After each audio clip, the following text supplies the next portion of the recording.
Have you ever been handed something everyone else called worthless? Not just old, not just broken, but the kind of thing your own family laughed at while they fought over everything else. I'm Emily Carter.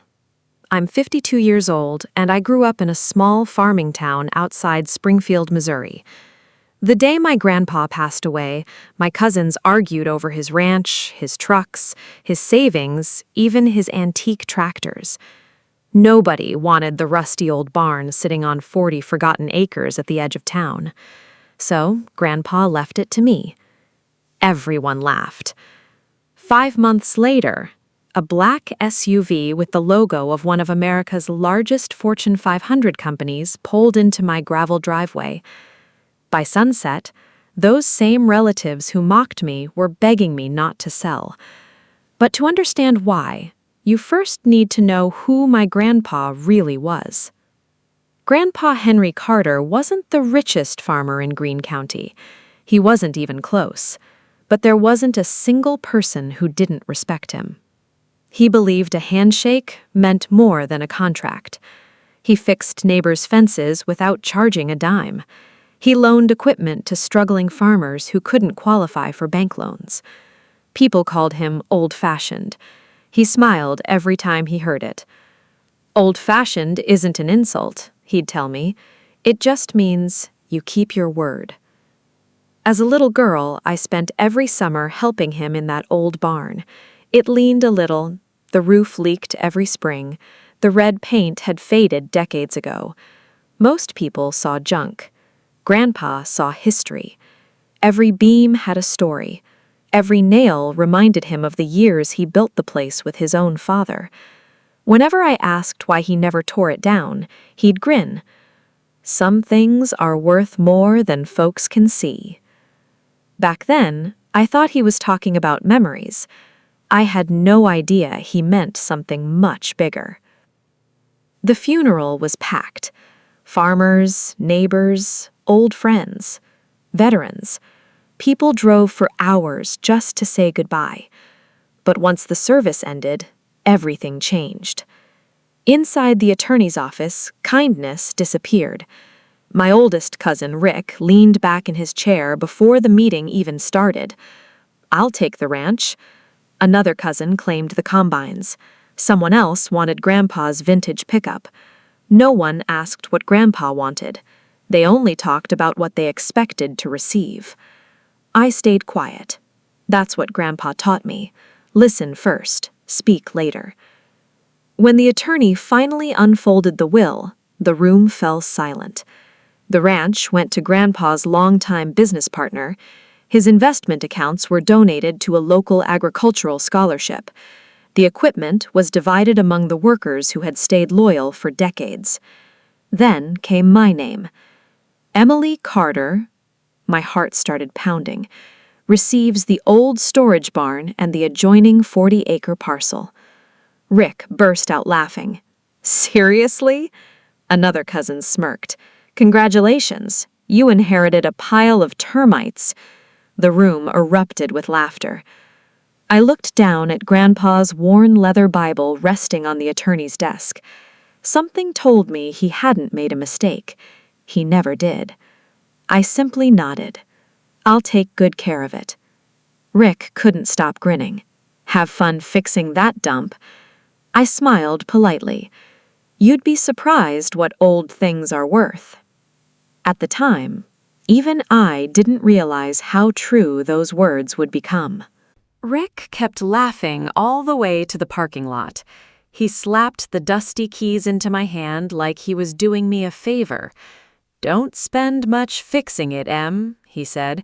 "That barn isn't worth the gas it'll take to drive out there." The others chuckled as they climbed into their trucks. I didn't answer. Grandpa had taught me something years earlier. Never argue with people who have already made up their minds. Time tells the truth better than words.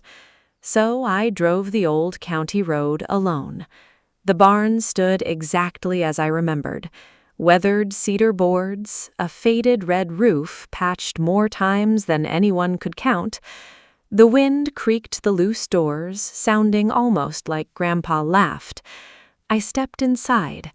Dust floated through the afternoon sunlight. Everything smelled of old wood, motor oil, and hay. For a second, I could almost hear Grandpa humming while sharpening his tools. My eyes filled with tears. "Well, Grandpa," I whispered, "looks like it's just you and me now." Instead of selling it, I started spending every Saturday there.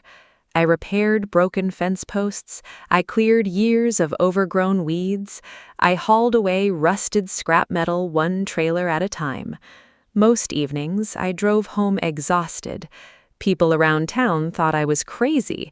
Even my husband asked one night over dinner, "Emily, are you sure this is worth it?" I smiled.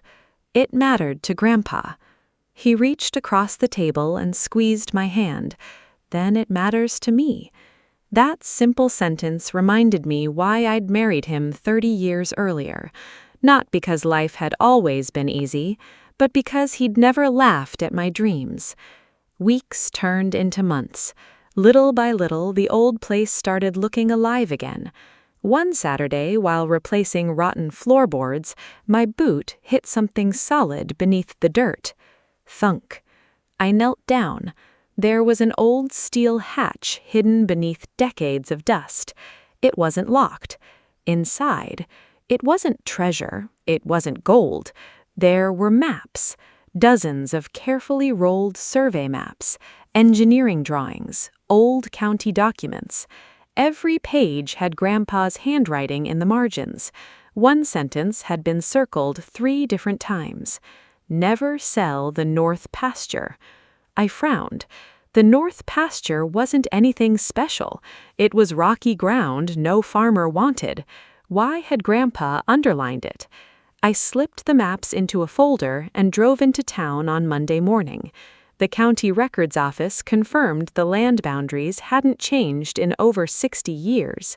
Still, the clerk looked strangely interested when she saw the survey number. "You own that property now?" I nodded. She smiled politely but didn't say another word. That was the first moment I realized something bigger might be happening. A week later, strangers began driving slowly past the barn. Black SUVs, rental cars with out-of-state plates, people in business suits taking photographs from the road, then leaving without saying a word. The neighbors noticed too. One afternoon, old Mr. Jenkins leaned across the fence. "Emily, you know something I don't?" I laughed. "I wish I did." He scratched his beard. "Those aren't farmers driving around. They're looking at your land." That night, I couldn't sleep. Something didn't add up. Then, exactly 5 months after Grandpa's funeral, a glossy black SUV rolled into my driveway. A woman in a navy business suit stepped out holding a leather briefcase. She smiled politely. "Mrs. Carter?" "Yes." "My name is Rebecca Lawson. I'm Vice President of Land Acquisitions." She paused. "For one of America's largest Fortune 500 companies." My heart skipped a beat. She looked toward Grandpa's old barn. "We've been trying to reach whoever owned that property for almost 8 years. Then she asked the question that changed my life forever. "Would you be willing to discuss selling your land?" I stood frozen on the porch. Across the road, Rick's pickup had just slowed to a stop. He was staring at the black SUV. His smile from 5 months ago was gone. For a moment, I couldn't answer. The woman standing on my porch extended her hand again. "My name is Rebecca Lawson. I represent Horizon Logistics." She wasn't smiling the way salespeople usually do. She looked hopeful. "I know this must seem unexpected," she said, "but we've been trying to locate the owner of the Carter property for years." I finally found my voice. "Why?" She looked toward the old barn. "Because your 40 acres connect 2 pieces of land we already own." I frowned. "I don't understand." She opened her briefcase and spread a large map across the hood of her SUV. Our company is building a new Midwest distribution hub.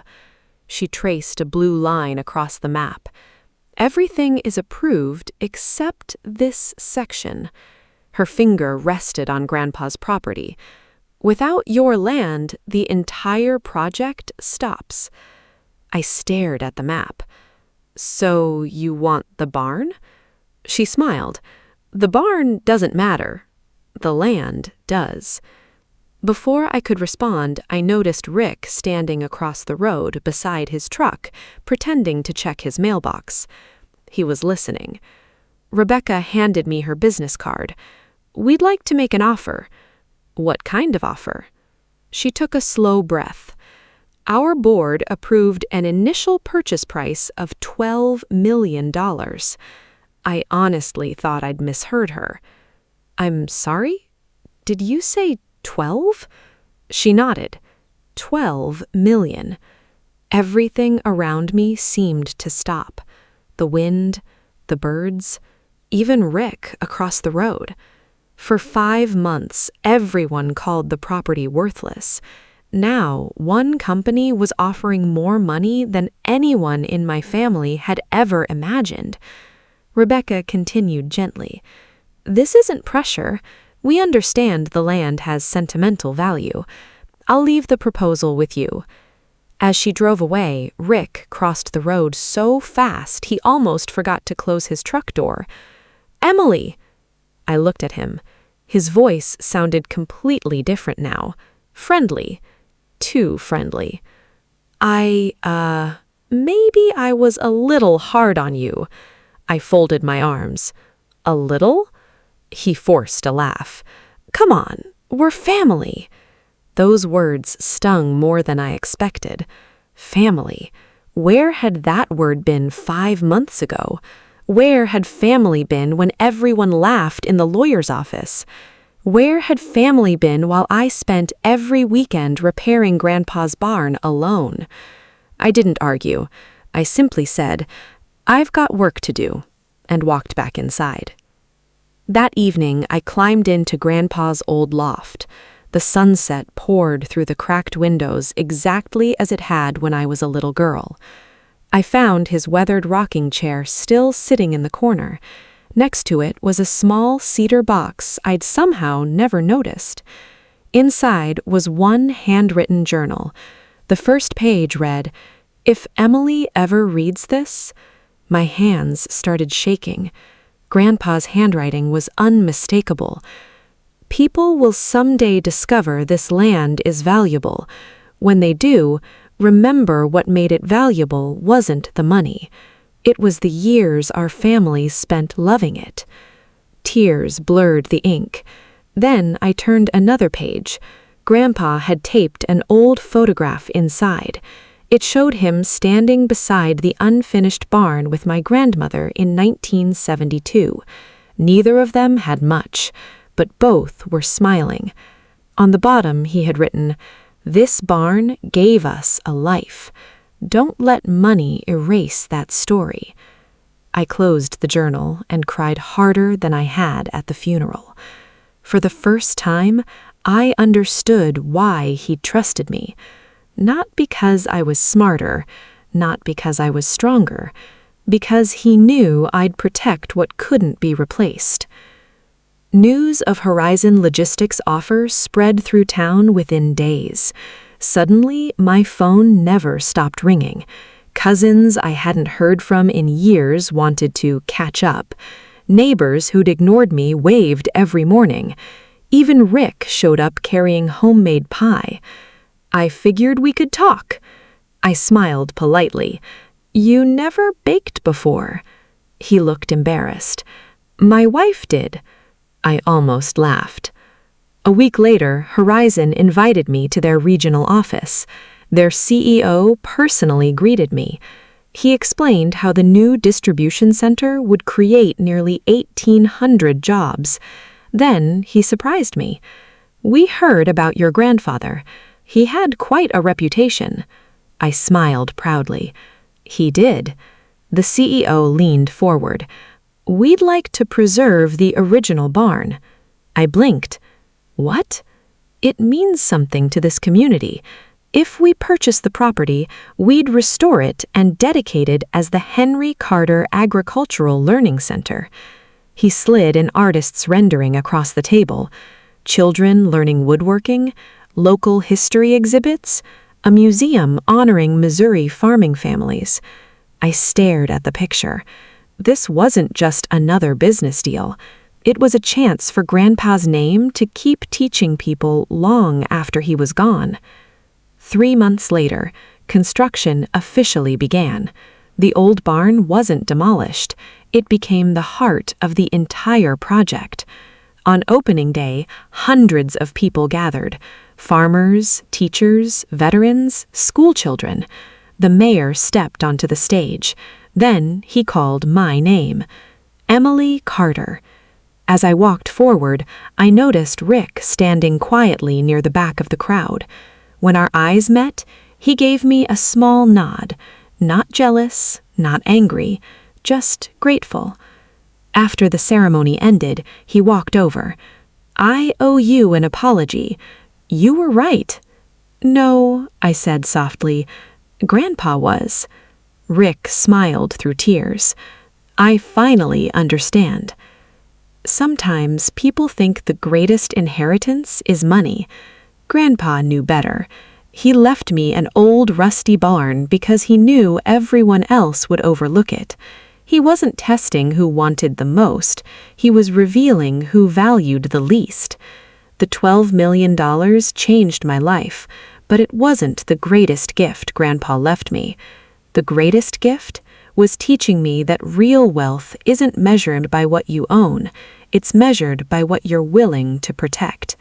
And every time I drive past the old barn with Grandpa's name proudly displayed above the entrance, I remember the day everyone laughed. Funny thing about laughter, it gets awfully quiet when the truth finally shows up.